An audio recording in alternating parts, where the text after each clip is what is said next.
Good evening, folks, to tonight's close-up, very special event we have this evening, celebrating the life and creativity of photographer Margaret Watkins. Now, we're here with Joe Mulholland, who is in Glasgow, and Morin, who is in Spain. Where in Spain are you, Anne? In Madrid. You are in Madrid, very good. Now, while many people are maybe zoomed out these days with being glued to the screen for too long. One of the very good things about these kind of online presentations is that it brings together people from far-flung distances into the same room. So there's a lot to be said for the online platforms, which brings us here this evening, which might have been rather more difficult to do in real life itself. And zoomed out this evening is not what we're going to be, because I think we've got two certain forces of nature with us this evening. So we're streaming to Facebook. That is the format through which we are transporting the night's event. When Anne and Joe have spoken, they will enter into a conversation between one another, and then we'll have questions from the audience, which I will relay to Anne and to Joe. So the whole event will last about 1 hour. We'll have 5-10 minutes maybe at the end for your questions. You can put your questions in the chat at any time. So I'll give a brief introduction, and then I will disappear from view until the end. Joe trained as a lawyer. He's been a newspaper publisher, as a journalist. He's a gallerist, and he is the custodian of the Margaret Watkins archive. He's one of the main movers and shakers in the Hidden Lane, which is a community of artist studios and complexes, small businesses and startups in the hipsterville that is Finiston in Glasgow. The core of the foundation of that is the Hidden Lane Gallery, which opened in 2009 and which Joe runs with his colleagues. And they have put on a number of exhibitions across the years, from Alistair Gray to African art and artifacts, art from Haiti and Russia, and of course, a series of very well put together exhibitions of Margaret Watkins' work from the 1920s to the 1930s on various focused themes within her work. Themes, I may add, which are going to be amplified by Anne and which are reflected in the exhibition that Anne has curated. When the Hidden Lane Gallery reopens, there will be a permanent, if rotating, display devoted to Margaret Watkins' work, and maybe Joe can mention something about that towards the end. Just a little footnote, Joe, we're no strangers to one another, because the Hidden Lane Gallery was one of the partners in the Lithuanian season of photography in Scotland, which happened in 2013. And the Hidden Lane Gallery embraced the work by a very important interwar Lithuanian artist called Domisil Tarabildien. That exhibition was called A Challenge to Time. And when I say interwar, I mean of the 1930s. So that was a very good collaboration with Hidden Lane Gallery. You've been championing Margaret Watkins' work for 40 years, maybe longer. I'm sure you will correct us on that. But just a couple of other footnotes here. There have been outings at the Third Eye Centre in Glasgow in 1981, an exhibition at street level in 1994. Some of the work was included in stills in Edinburgh a few years back. There was a major undertaking in retrospective of her work at the National Gallery of Canada in early 2013. And at that time, she was honoured with having one of her images on a Canadian postal stamp, with news reports stating her as being one of the most acclaimed photographers of the 20th century, which is a wonderful thing to happen. But I think it might well be with this book here, It's a fabulous, beautiful book. That the profile of Margaret has moved to a much higher level. The book is an artwork in itself. And if I approved the practice of having a photo book of the year, this would be it. I would encourage people to buy it because it's wonderful, really wonderful, lavishly produced, has the story of her life wonderfully researched and chronicled. And it aligns with a major exhibition that you've curated, Anne, and obviously worked with Joe and the contents of that, which is currently on at Centro in Madrid as part of Foto España. It was recently seen in San Sebastian, and it will travel to Budapest in Hungary in October. Anne, you're the director of diChroma Photography, which is based in Madrid. And that is an arts company specialising in major international travelling photographic exhibitions, as well as the development and production of cultural projects. So you work and provide big exhibitions for museums and institutions such as Foundation Canal in Madrid, Martin Gropiusbau in Berlin, the Pushkin State Museum of Fine Arts in Moscow, to name but a few. You've curated so many exhibitions, Anne, of prestigious and neglected photographers such as Vivian Maier, Mary Ellen Mark, Antonia Lopez, Robert Doisneau, Jessica Lange, Sandra Miller, Howard Greenberg Archive, and Margaret Watkins, amongst many others. And in actual fact, many of those exhibitions are currently being showing in different places, or were till last month. So there's always a multitude of exhibitions from diChroma happening globally. So you directed the first edition of the very recent International Photography Festival, Castilla y León in Palencia in Spain. Yes. So well done for that. Thank you. So we'll kick off with you, Anne, and Okay. You tell us about Blacklight, how it came about, and how it is constructed. Thank you very much. Okay, thank you so much, Malcolm. Thank you, Joey. I'm very happy to be here tonight. I mean, it cannot be better to have this conversation with you, Joey. I really want also to thank all the people who have been involved in this marvelous story of Margaret Watkins. Thinking of Mary O'Connor in Hamilton, in Toby Bruce, in Cathy Tweedy, and all that people who did a beautiful work in the archive of Watkins with you, Joey. As Malcolm said, first I'm going to share my screen. Let's see if it works as it has to work. And then after, yes, here we go. As Malcolm said, yes, we are producing exhibitions of photography that we are touring. And it's true, we are really interested in recover archives of women photographers. And as we did with Vivian Maier, as we did with Berenice Abbott, as we are also doing with Mary Ellen Mark. She died recently, but it seems like maybe she was about to be forgotten in a way. And just to tell our audience how Margaret Watkins came to me, or how I came to her, I don't know.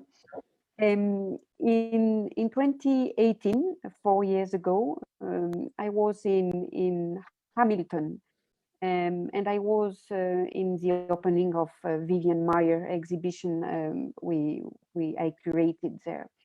And suddenly, Mary O'Connor, this person who researched for a long time about Margaret Watkins, came to me and she told me, oh, this story about Vivian Maier remembers me Margaret Watkins. And this was the beginning of the stories. And after I've been very interested in that story, and I came to you, Joey, in order to see the archive, and what a fabulous work, of course, because Watkins belongs to that kind of woman who really contributed with relevance, I think, in forging the history of photography from its early beginning. And Margaret Watkins was an extraordinary photographer because she had that capacity in a way to go before all the aesthetic revolution of the beginning of the 20th century. We decided together to do that black light exhibition. Black light just make reference to the very last words Victor Hugo said on 22 of May in 1885. He said, "I see black light." And probably what he was seeing at that time was the other side of the world, and probably the same place where Watkins' work comes from. So my exhibition, our exhibition, is divided in 5 chapters and really cover the beginning of, the whole trajectory of Watkins, since I think the Clarence White time when she came to the summer school in Maine in 1914, and she spent this summer during few weeks, and she met very important photographers, but also historian of art, such as Arthur Doe, for example, who had such a strong influence on her. But not only, he was also the professor, the teacher of Georgia O'Keeffe. He had a huge influence on Jackson Pollock, for example, or Mark Rothko. This summer was very important because all the specificities of language has been settled at that time. It was not only talking about pictorialism photography, but in this school, which I think, however, Clarence White was the very enemy of Stiglitz, I think they had such point in common, talking about pictorialism and modernism. So Watkins was there at that time, and Clarence White became to be his mentor at that time, and really all the specificities about modernism that we will discover just after in the 20s in New York was present. I mean, they were teaching how to look at the world and not only how to reproduce the world. In my exhibition, in our Blacklight show, we also have a very interesting part about dedicated to the portraits Watkins did in 1915, while she was the assistant of Alice Bookton in New York. And we recently had that conversation, Joey, about the fact that I found this portrait not as much as modern or modernist, or not as much in a very specific pioneer language. She was much more in doing references of the Renaissance painting, and a very kind of portrait that has to do with a psychological portrait that Nadar began to do at the very late of the 19th century with the intimate resemblance, which was the concept he developed just after. But a very beautiful way of taking care of the enlightenment of this portrait. So then after we have in this, the period which is maybe the most central and the most important, maybe the advertisement part in the 20s, while she settled in New York and she began to be an independent photographer. And all the relationship between forms and music, which I find the synesthesia, that is something which was in Europe at the end of the 19th century, just really something that was growing, and but not in the US at that time. So she was really working with a very clear focus on forms, but only on also in music, and specifically on the domestic symphony. Look at these pictures, for example, the design curves that she did in 1990, which is absolutely beautiful, almost an abstract pictures that really remembers me the work that George O'Keeffe did at that times, and particularly the vibrating paintings, which have to do with that correspondences with music. All the work she did for the campaigns of advertisement, it is absolutely beautiful. Here we have the clear correspondences between a page of a journal that published this cut-text advertisement. Look at this picture on the left. This is a kind of portrait, 1925. 1925 is the moment when Clarence White died, his mentor. And in a way, this picture is announcing something that is going to happen 3 years after, while she left New York, while after she had that really bad encounter with the widow of Clarence White. And this portrait really talk about the end of this period. For me, she's about to disappear. And it really, it's a coincidence with the fact that Clarence White died in that year. As Malcolm said, 1928, Margaret left. She left for 3 months, but she stayed 40 years and she never came back in New York.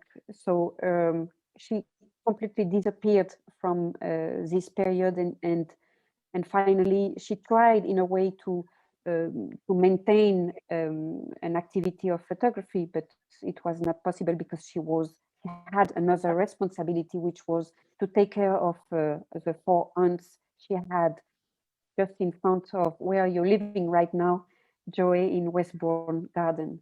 And however, we see in that period, which is 1928 until 1935, when after she completely finished a practice of photography, again, that she had the kind of tendency to go through the new objectivity chapter. And after using pictures she took in the 30s, she began to do photomontage.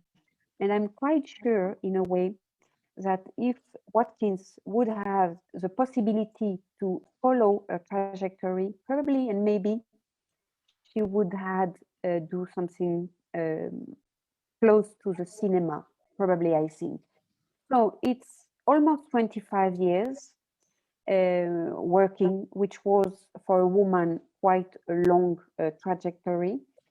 I think that this exhibition, this book, in a way, is a tentative to raise again a work to the surface of the visible and to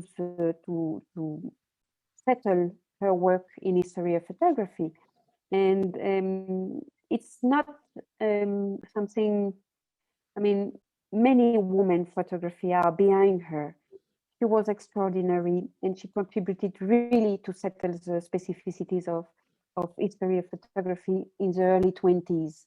And if she would had the possibility to continue her work, she would probably sit in history of photography close to Julia Margaret Cameron and all that wonderful women photographers. But it's not too late to repair the history, and that's what we are trying to do right now. So we have here some pictures she took in London in the 30s, trying to escape really her situation, which she could not escape at that time. And this is the very last self-portrait, which remembers me, self-portrait that some decades after, someone like Vivian Maier took. So in a way, Virginia Woolf was right when she said that a woman gave to another one the possibility to continue what she did. And I think she gave to others, women photographers, the possibility to continue. So it was a just overview, a short overview of Black light. And really, what is really fascinating is that in a way, before she died, Joey, she gave you her legacy, she gave you her life to continue that all she could not have done during her lifetime. And here we are. So you've been her neighbors during a long time, and you're in charge of all her archive, and you have the responsibility in a way to give visibility to this work. And that's what we are doing together. So how was this, how you met her first, because you're the last witness of Margaret Watkins' life, and how it has been possible that during your friendship, you really never get into the main center of the mystery of Watkins' life.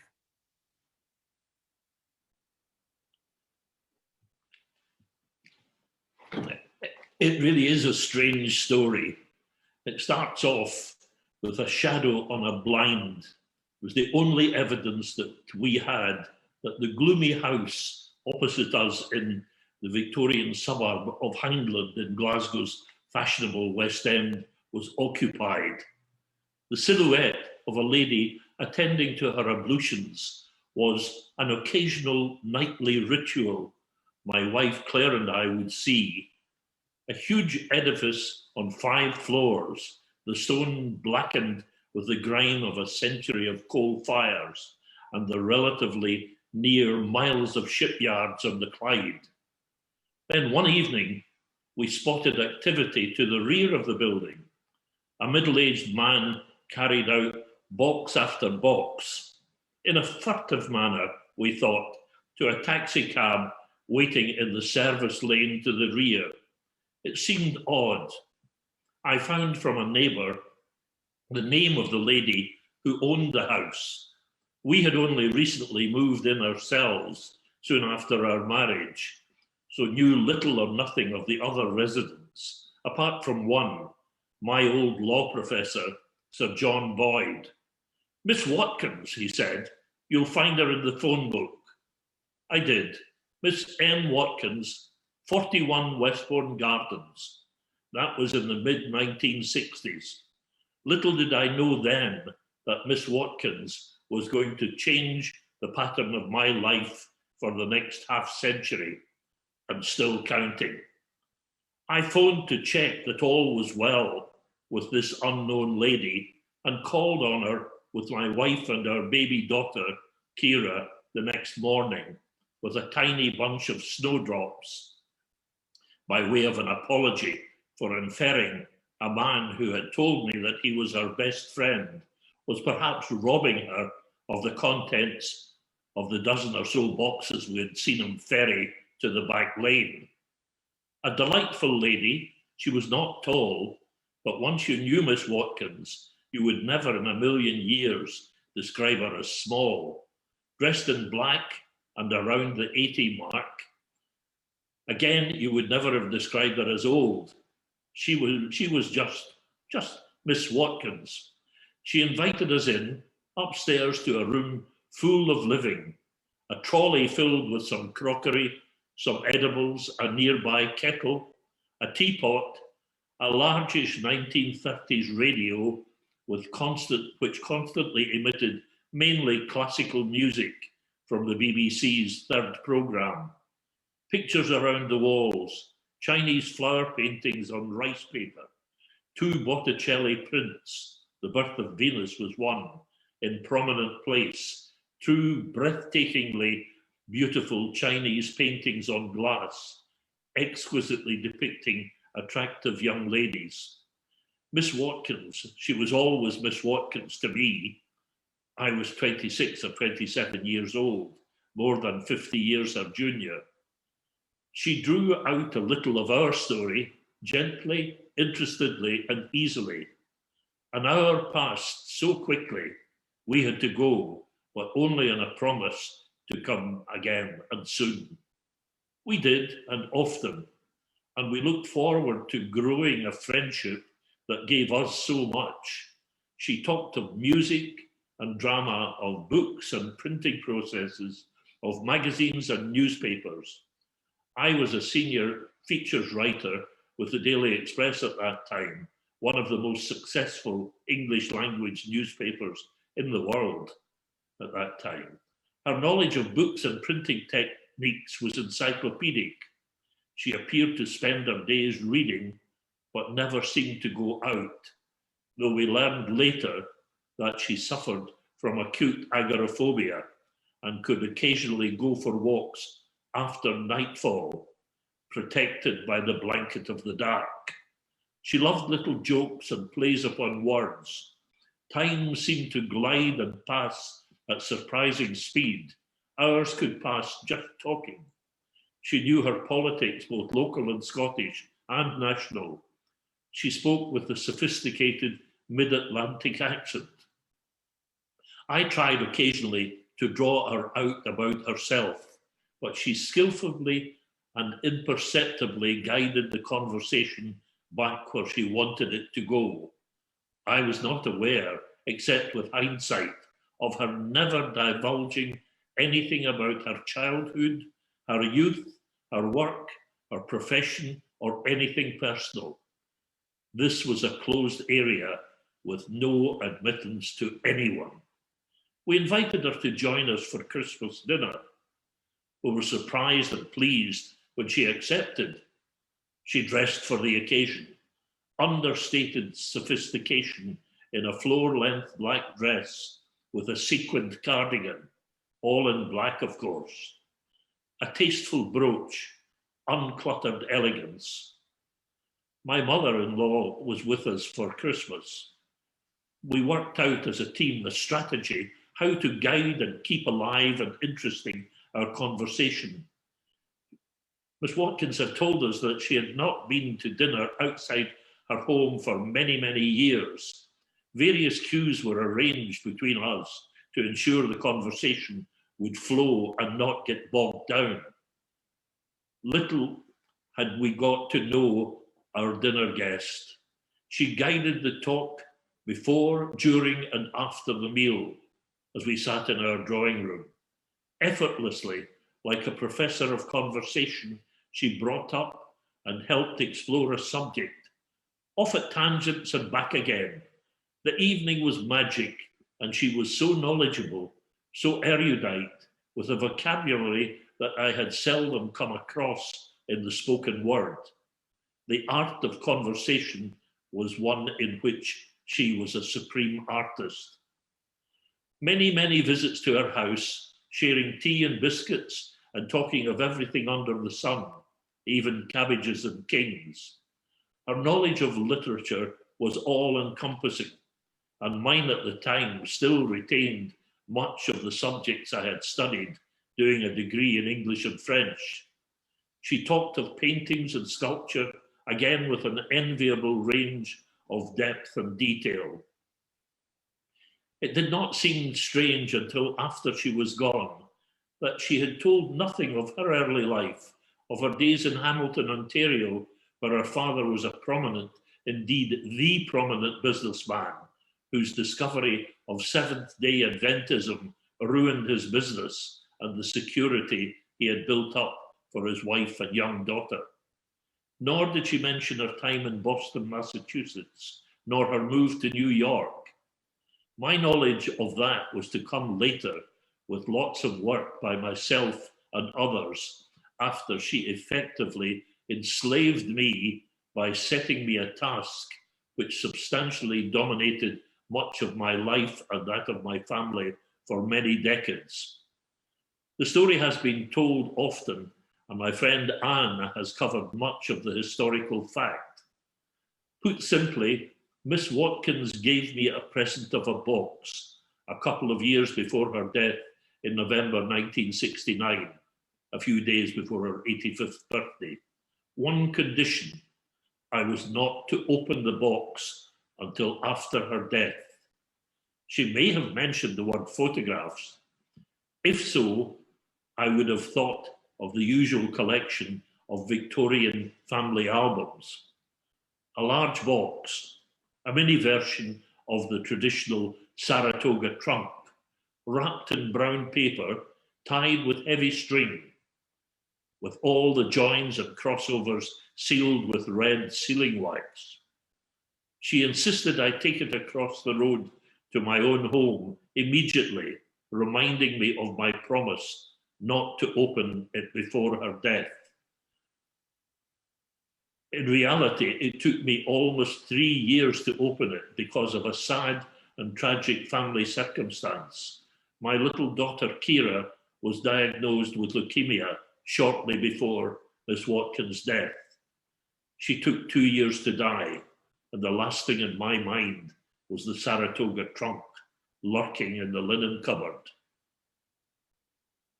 I was enthralled and hurt. All that I had learned of her, looking back, was virtually nothing. There was so much she could have shared with me.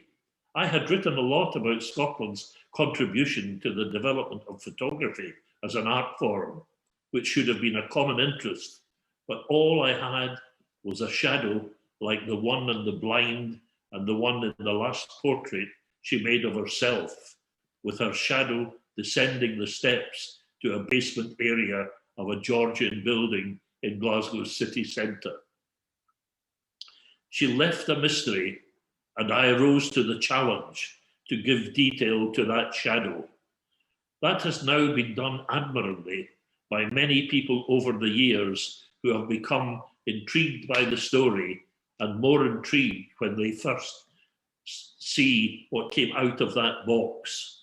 One of the finest collections of artistic work achieved with a camera, and learned that she was once at the top of one of the most eminent groups of artists with a camera in New York in the 1910s and 20s, and how she taught many of the greats in photography, some of whom were credited with inventing aspects of photography which she had taught them, people like Paul Outerbridge. The history of photography has had in part to be rewritten, and Margaret Watkins, my Miss Watkins, has at last been accorded the major position which she so merited and which eluded her in her lifetime. In the latest phase of her story, Anne Morin has partly taken the baton from me and is carrying it to new places and new heights, and I am so happy that this is the case, and Miss Watkins' fame will continue to grow, and her wonderful compositions, which so enthralled me the moment I opened that Saratoga trunk almost 50 years ago, achieving new and discerning viewers. Thank you, Anne, and all the others who have helped bring all of this about. And thank you, Miss Watkins, for setting me this task. I hope I have done it with honor. You are no longer a shadow. Thank you so much. Beautiful, really beautiful, amazing story, and amazing. You're an amazing witness of all this. Thank you so much for telling us that story. I always wonder, Joey, how well, you said how you feel when you open this box, but you were a lawyer at that time, or you were not into the artistic world, or at least museums, but you knew that you had a responsibility with this legacy, which was to give visibility, to make alive a memory.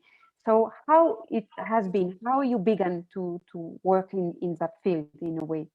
Well, at the start, I knew these photographs were important, but I tried all of the people. I knew so many people in the arts world, and I went to a friend who lectured in history of art at Glasgow University, and he suggested that I go to the Arts Council photographic expert in Edinburgh, and I brought that man through. He looked through 1,200 images in 20 minutes and said, "Oh, of interest, why don't you try the local camera club?"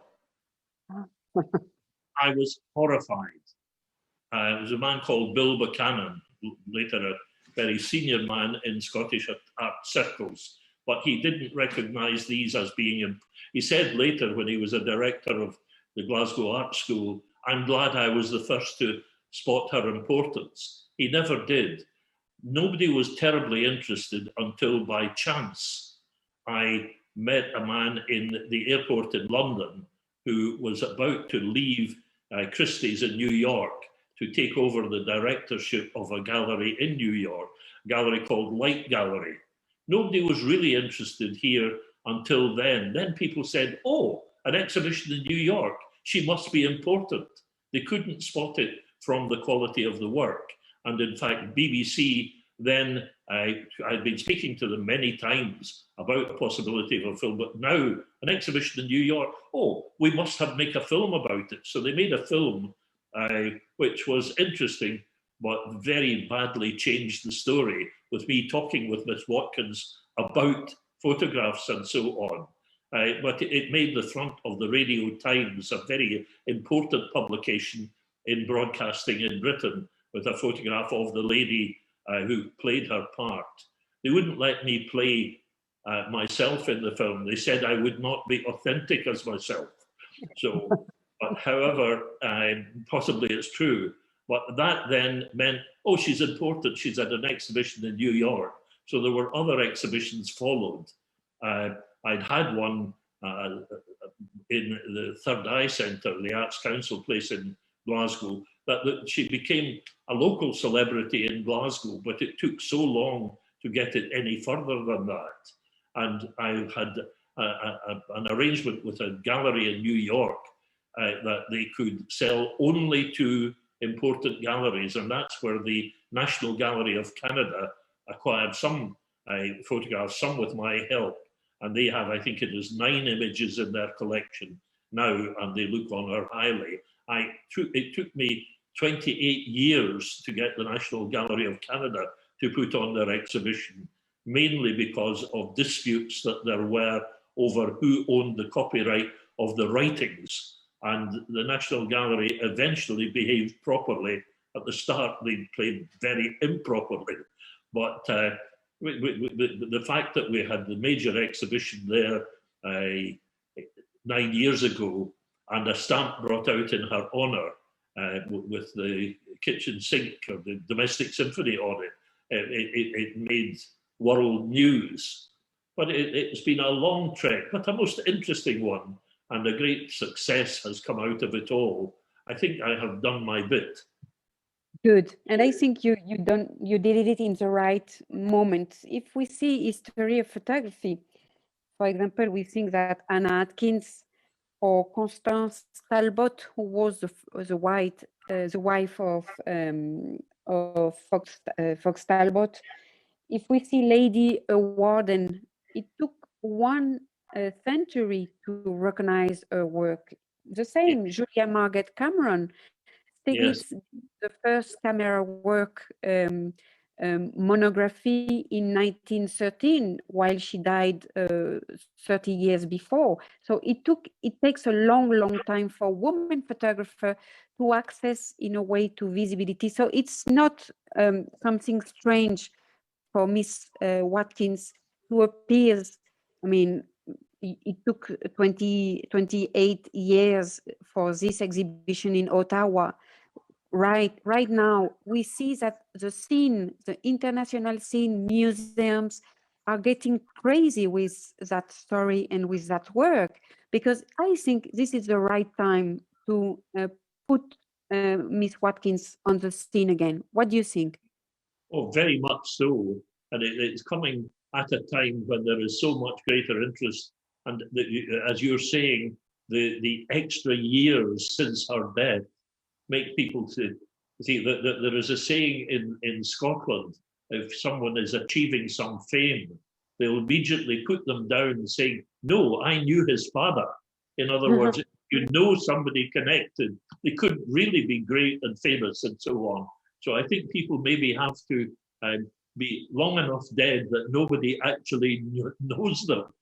And that they can say, oh yes, that's a great person, because we've read this, that, and the next thing, there's nobody able to come out and say, oh, I don't want anything to do with that, because I knew them, and they're not very good anyway. So I think that it's all coming at the right time, and the plans that you have for the exhibition to travel in due course to many parts of the world. It will be going to Canada, the first major exhibition in her hometown of Hamilton, although the professor you mentioned earlier, Mary O'Connor, has done marvelous work along with a fellow professor from Montreal in producing a book on her, which has been a great success. So it's the time to bring it to a much wider public, as you have been doing with various other major photographers who have taken some time to be established. If I can come in at this point, if you don't mind. So it was very fortunate that the two of you met in this case, you know, with a curator's eye and ear, and you had heard about Margaret Watkins while you were in the museum in Canada, because her work had been shown there. But how, just very quickly, how did the both of you actually connect with one another? Well, basically, it was when Anne was in Hamilton, Ontario, she spotted, as she said earlier, this photograph on a wall in the museum, and asked the person who was there, who happened to be Mary O'Connor, who had met me at a symposium in America, and asked permission to do a book. And she has been totally sold on Margaret Watkins from the moment she set eyes on it. So her enthusiasm passed on to Anne, seeing this one image, and Anne did the proper thing of asking that Mary ask my permission to be given details of how to contact me. And Anne then came to Scotland as soon as possible after that to talk with me about it. And I was so delighted, and she came to my house, looked at a small amount of the stuff there, because she had to come back and do proper work choosing things. But we got on so well together, and I was so impressed at her professionalism, and was so pleased that someone else, as I say, like in a relay race, I've been carrying this baton for years, and now I'm passing it over to Anne. Now, give her all the help that she may require. But it was one of these chances of just spotting this picture. Otherwise, it might have been missed. It's like me meeting the man who was going to open a gallery in New York. Chance, mainly in that case, through drink. You missed the flight. There's a couple of questions at the moment. Joe, Frank McElhinney asks if you could say a little bit more about what exactly was in the box, negatives, prints and documents, and what things jumped out at you when you first opened it.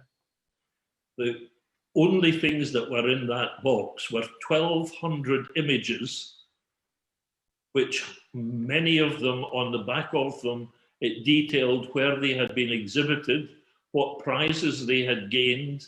But what impressed me more than anything written on the back, giving their history, it was also, many of them, a little professional card saying Margaret Watkins, photographer, and her address in New York.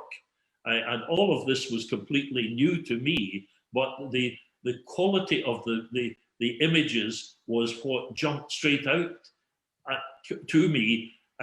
The details on the back simply endorsed this, but there were no documents, there was nothing, but there was details that these had been Some of them exhibited all over the world, that they'd got prizes at international competitions in New York and San Francisco, that she'd exhibited at the Paris Salon. And she was also a member of the Royal Photographic Society in London. That here was somebody who had obviously been at the center of much, but we didn't know anything else. And her house, 17 rooms of a house, the image that we saw at the beginning of my words earlier, of this lovely house in a very good area of Glasgow, that's not the image the house had then. It had been blackened by grime, but also in Victorian times, they sometimes blackened the houses as a popular thing to do. The house looked absolutely dreadful, and it was filled to the gills with the accumulations of many generations of her family. But this had been rifled through by antique dealers and others over the years. She had lived for best part of 40 years by selling things from the accumulations of her family, which had been very successful as merchants throughout the old British Empire and elsewhere. But she had lived a hand-to-mouth existence, selling stuff to live. She wasn't entitled to any pensions or whatever here. The rest of the stuff, we'd to go through a house. When I brought in people from an antique auctioneers to look and see about selling the stuff, because I was their executor, they came in and said, "We're not touching this." There had been a fire in the house, and everything in every room in the house was covered in soot, that to touch anything, your hands were black inside minutes. Took days to wash out the soot from the pores in your hands, and nobody would go through this. I tried to go through everything, but there was a man she had taken pity on. He'd been thrown out by his family. He was a bit of a drunk, but a nice character too. He was living in a room in her basement and did her groceries shopping and so on. And he tried to help me by taking things out into the back garden and burning them. Goodness knows what was burned. But in a way, he did me a favor, because years and years of my time, we moved tea chests of papers and everything into my garage, and I tried to get through some of these. Eventually, I gave a whole van load of stuff, including all her books, several thousand of them. The archive, which Anne saw in Hamilton, Ontario, that was all given by me. And I was very, very happy that it was going somewhere. I mean, my children had this image when we sent this van load away of our house actually managing to rise up a bit from the weight of all of these things being removed. But I mean, even to send stuff to jumble sales to get rid of it and get some funds from that, the jumble sale people would come and say, "We don't want that. It's too dirty." So it would have been so easy if it had been done in a normal professional way. The lawyers involved would have sent in a team who would have taken everything out, thrown it all in a skip and dumped it. I mean, it looked as if there were anything of interest, any piece of furniture of interest. I mean, it seems she had a wonderful collection of Oriental snuff bottles, but these had all been either sold or stolen, some of them obviously by this man who had been there that night. But it is amazing that anything survived. And I've often said that the thief who stole stuff from her, who was instrumental in me getting in touch with her, actually did her a favor, because if we hadn't met her, the stuff would all have just been abandoned, including all of her photographs. Because at that time, I can remember me telling someone about the pictures and showing them some of them, and their response was, "Oh, they're only black and white. They couldn't be of interest as photographs because they were only black and white." Yeah. I mean, in the 1960s and 70s, there was no great regard, particularly in Scotland, for photographic images, early photographic images. I mean, you could buy a pile of maybe 100, 150 images by Hill and Adamson for £2 at the end of an auction. Yeah, that's right. Can I ask another question or two here that's come through from the audience? And one concerns a particular work when she was in Russia. And maybe both of you would like to comment here just very briefly. Do you know if she met up with any of the constructivists when she visited Russia? And that question's from Bill Millett. The next question, and I'm going to add another question onto it. Is there any mention to be made here, Anne, of her street photography in Glasgow? And that question is from Jerry Brannigan. So I open it out to the both of you. Constructivist street photography, Glasgow. The constructivist aspect, I don't think she met anybody in the arts fields in Leningrad, as it was, or Moscow. She was there with a group from the Royal Photographic Society, and I think that their contacts with any locals was very carefully monitored by the predecessor of the KGB.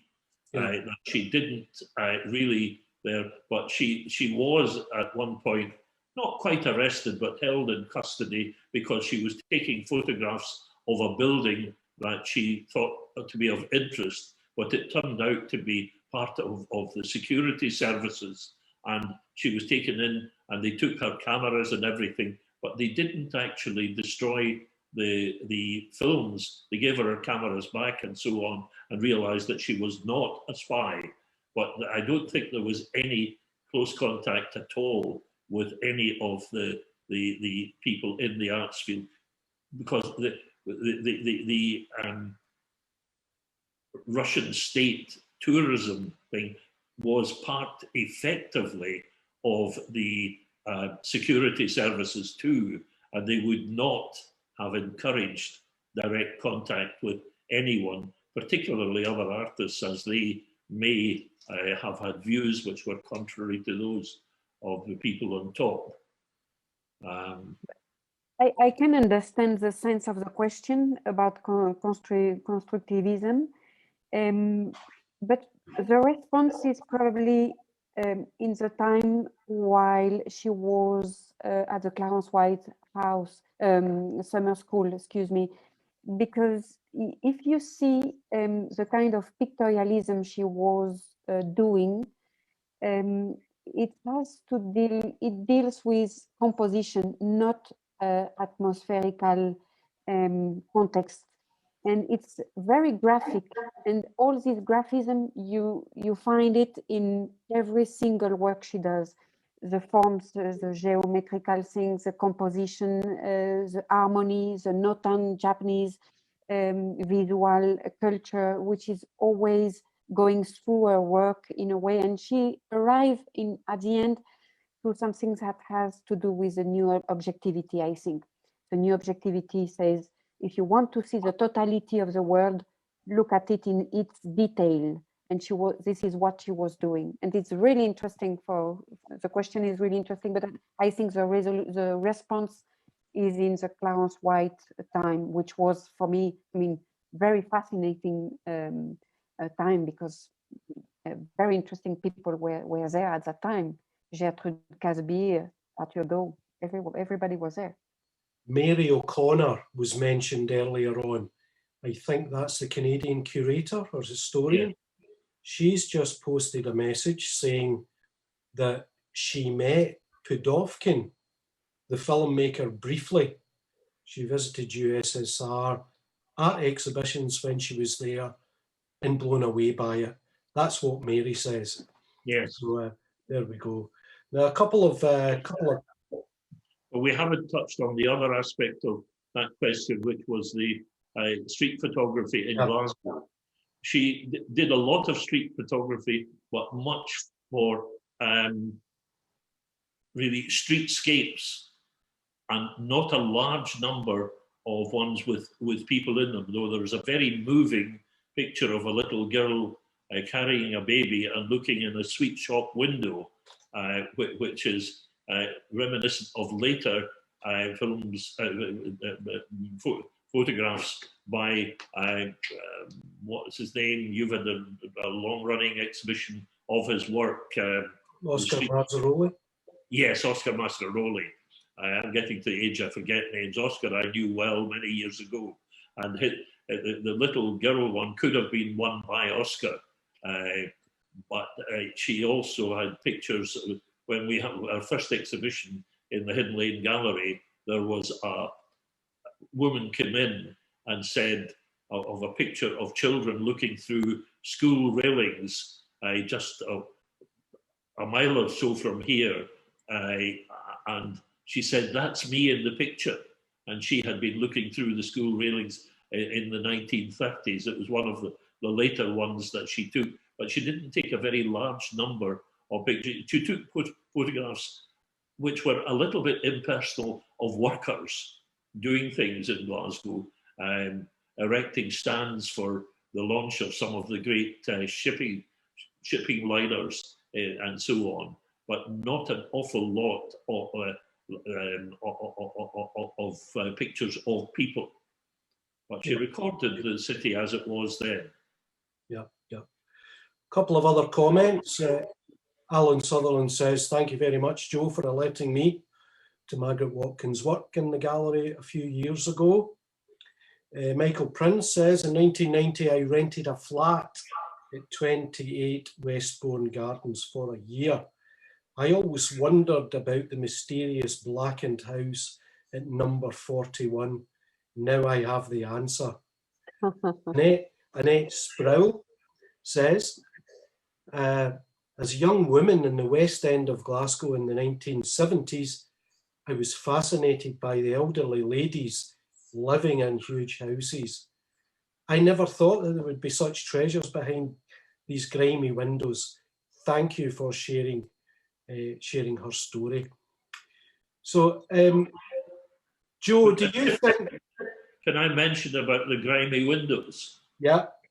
When there was a royal visit to Glasgow, the various neighbours sent a group to speak to Miss Watkins to see if she could have her windows cleaned, because the royal car would be travelling along Great Western Road. And she refused to change it, do anything about it, saying, "I think it is most unlikely that the King and Queen will come around to see if I have washed my windows." Yeah, yes, indeed. And do you think, Joe, that you will get over to Madrid to see the exhibition as it is now, or Budapest in October? Well, I would hope to get to both of these and be looked after by Anne. Yeah. No, I hope that the travel restrictions will be lifted before the exhibition finishes in Madrid, which is late in September. So there is a good chance of that, but this is in the lap of the gods. And similarly with Budapest. And I would also like to get to Hamilton, Ontario, where it all did start. So, very good idea. Now, Anne, any interest from the UK in this exhibition yet? Any interest? Not yet, not yet. It takes a while, maybe because of the Brexit. Why not? The show, well, after Budapest goes to Ontario. I'm very happy that we came back home. We really look forward to find a place in New York for her. It was a place she never get back since almost one century. And also we're going to go to Italy and to Portugal, but we keep it secret. But it's a right time. I feel that this story and this work, it's like a rhizome. It's like a root that has been working in silence during a long, long time, and it's now time to see the light and to grow and to become a big tree among the big forest of history of photography. And if Marie, you're there, thank you so much for being that night in Vivian Maier in Hamilton, this opening. I mean, it was just behind the face of Vivian. Margaret Watkins was there, and it was the beginning of this adventure. Thank you so much. So very happy to take part of this conversation with Joey too. Malcolm. Yep. Mary says, can't wait to see you in Hamilton. So that sounds like an invitation to both of you. Well done, Anne. Congratulations on the work that you do. It's very important in bringing work that's neglected and hidden to public awareness. And thank you, Joe, for your meticulous and unfailing commitment to Margaret's work. It's such a joy to have both of you here. I think we have to say goodbye now, but this will remain online. So if anyone wants to go back and see the comments, you can do so. So unless there's any final comments from either of the both of you, is there anything you'd like to say before we say cheerio? Monsieur. Well, I'm just so pleased that we're getting this publicity for for her work. And I hope that it might induce people in Edinburgh to have a proper exhibition, perhaps organised by Anne, to bring. We've had many exhibitions in Glasgow, and my gallery in Glasgow at the Hidden Lane will be have a permanent and changing exhibition of Margaret Watkins' work, so that people can come here. But we've had one showing in Edinburgh as part of another exhibition where they put on a dozen images of Margaret Watkins in one of Painters and Sculptors, and it had a great interest shown in it. But this was not then followed through, as the curator at that time hoped that there would have been a one-person show of Margaret Watkins after that. But perhaps we can get people to lobby on that and have Anne through in Edinburgh for that. Absolutely. Let's lobby for that and amplify the voice for Margaret Watkins. Yes. So Joe and Anne, if you just hang on, we'll say cheerio to the audience. Thanks everyone for joining, for all of your questions, and we will see you all again soon. Okay, bye. Bye-bye. Thank you so much, Malcolm. Thanks, Joey.